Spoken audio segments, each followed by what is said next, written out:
Dice, ¿quién ha quedado entre vosotros que haya visto esta casa en su gloria primera? ¿Cómo la veis ahora? ¿No es ella como nada delante de vuestros ojos? Gloria a Dios. Bien, esto ocurre un incidente interesante. Yo lo voy a resumir. Creo que les hablé de esto hace un tiempo atrás, pero quiero resumirles una vez más lo que está ocurriendo acá. Estaban reedificando el templo de Zorobabel, o edificando el templo de Zorobabel, y había habido una construcción anterior que era el templo de Salomón. Cuando edificaron el templo de Salomón, la historia cuenta cómo la gloria de Dios descendió sobre la casa. Una presencia gloriosa que había descendido, la cual llenó toda la casa donde estaban, de tal manera que no pudieron ni siquiera predicar, no pudieron ministrar los sacerdotes, de otra manera porque comenzaron a decir, porque Dios es bueno y para siempre su misericordia. Y mientras ellos decían, porque Dios es bueno y su misericordia para siempre, la presencia de Dios descendió y llenó la casa donde estaban todos sentados. No pudieron hacer otra cosa que declarar la bondad y la misericordia de nuestro Señor. Ahora, fue una gloria tan tremenda la que descendió que ellos estuvieron allí recibiendo esta gran bendición. Pero ¿qué pasa? Salomón había hecho un pacto con el rey de Tiro, un pacto que le llamaron el pacto de hermanos. Ese pacto de hermanos que habían hecho, ellos estaban confirmando la hermandad y la unidad que había entre ellos. Pero dice la palabra de Dios también que luego Tiro, o el rey de Tiro, se olvidó del pacto de hermanos que había hecho con Salomón. Y de alguna manera o la otra, rompiendo este pacto, Salomón, o mejor dicho, los israelitas, vinieron a estar bajo la invasión de Babilonia. Y cuando vino Babilonia, destruyeron el templo que se había hecho. Y cuando lo destruyeron, entonces quedaron ellos cautivos de los enemigos. Porque Tiro, o el rey de Tiro, no les defendió, no se unió para apoyarles en su problema o en la invasión en la que tuvieron por olvidarse y dejar a un lado el pacto de hermanos que tenían. Ahora, no hay templo, no había donde poder adorar a Dios, y después de mucho tiempo, Ciro, el rey de Persia, Dios despierta su corazón para que le permita a los israelitas regresar a reedificar el templo, a volver a hacer el templo de nuevo.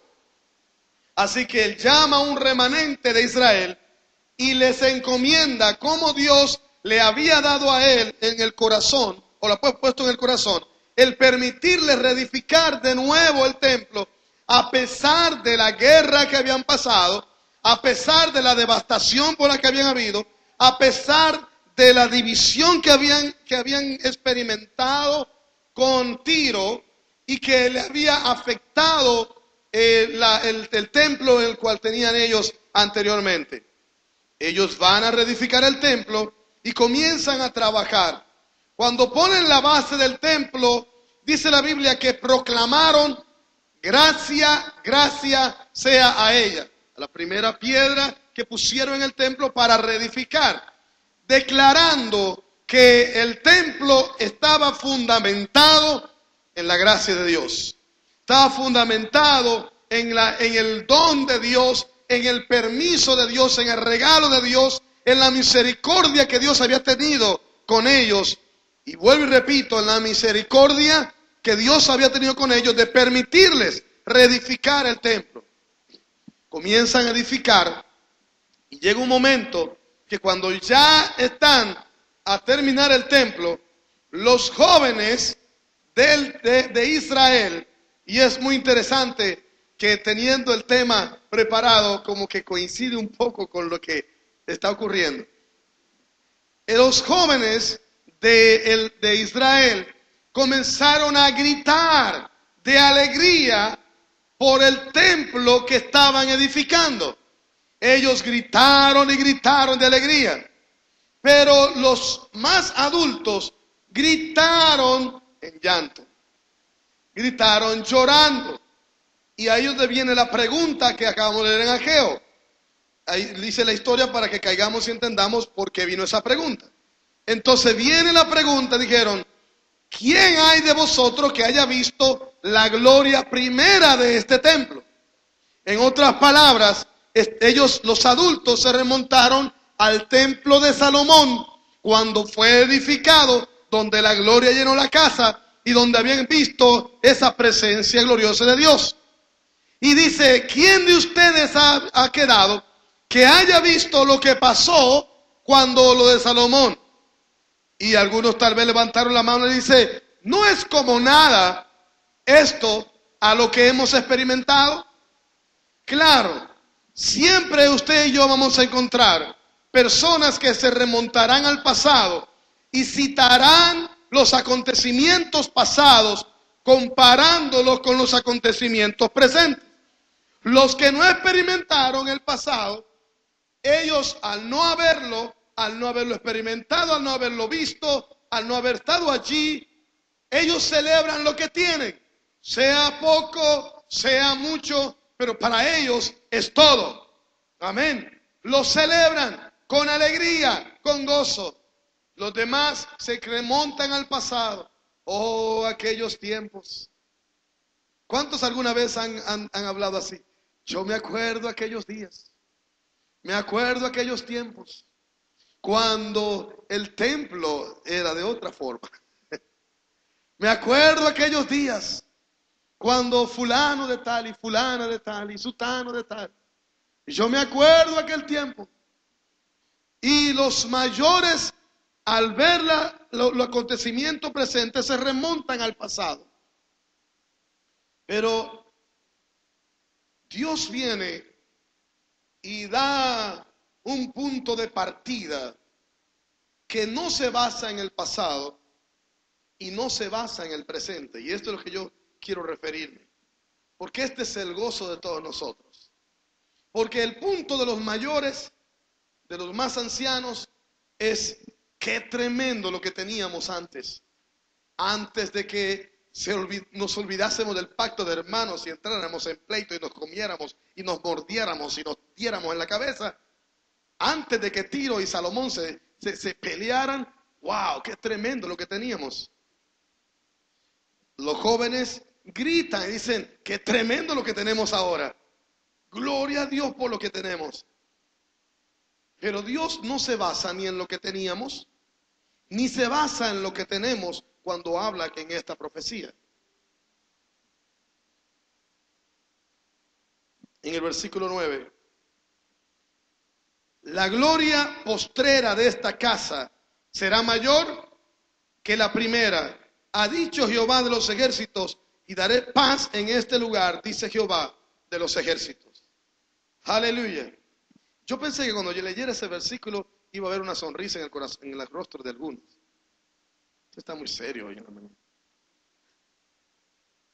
Dios no se basa ni en la gloria postrera que estaba en los tiempos de Salomón. Dios no se basa en la gloria actual que experimentan los jóvenes. Pero Dios se basa en lo que Él va a hacer, que va a ser mayor que lo que había en el pasado y va a ser mayor que lo que hay en el presente. ¿Cuántos me entienden? Y Dios va a arropar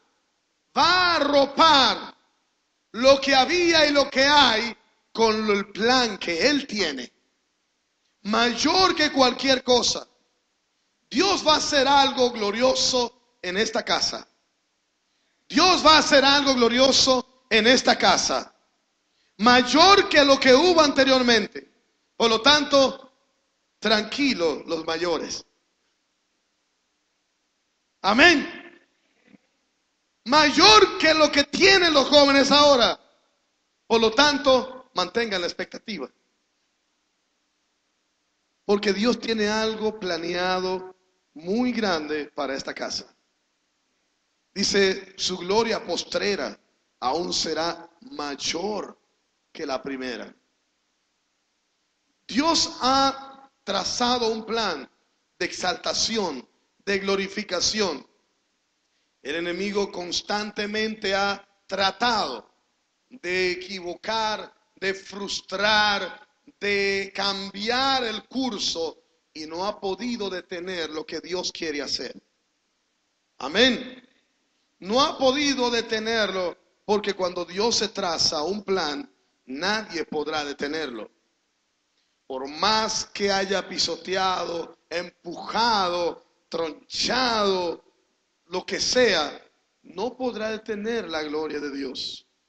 ¿Estamos de acuerdo en eso? Ahora, en el versículo 4, donde estuvimos leyendo,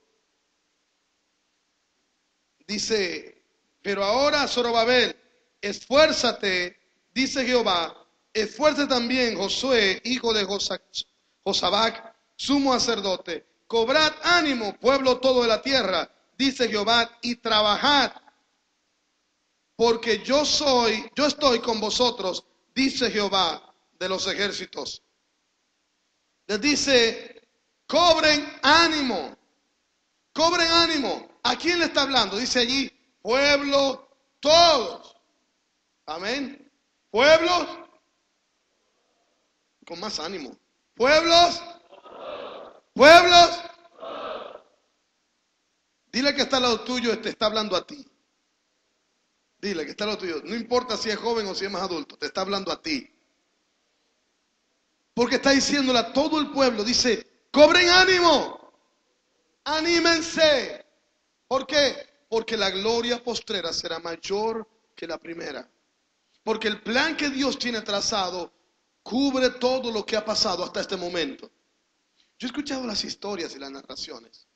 He escuchado historias y narraciones aún sobre esta iglesia de muchos hermanos y hermanas. Y he visto lo que Dios ha hecho y lo que Dios está haciendo. Sin embargo, nuestra base no está en lo que pasó ni en lo que está pasando.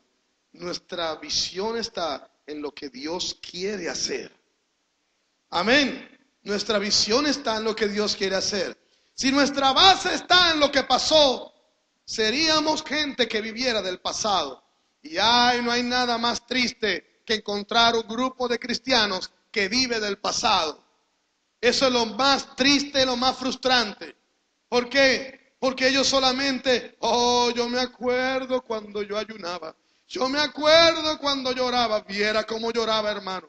Ay, hermano, yo ayunaba tanto tiempo. Y nosotros hacíamos esto. Y nosotros hacíamos una vigilia. Y nosotros orábamos. Y nosotros allá, y allá, y allá. Y allá. Pero quedó en el pasado.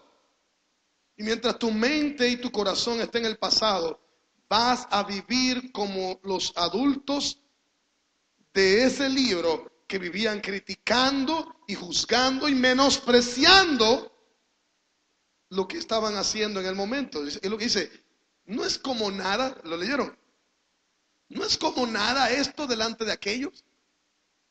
Mientras su corazón esté en el pasado, vivirá menospreciando lo que está pasando ahorita.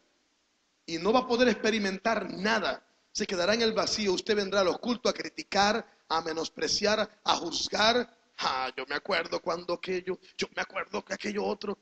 Por favor, eso pasó. Gloria a Dios por los recuerdos.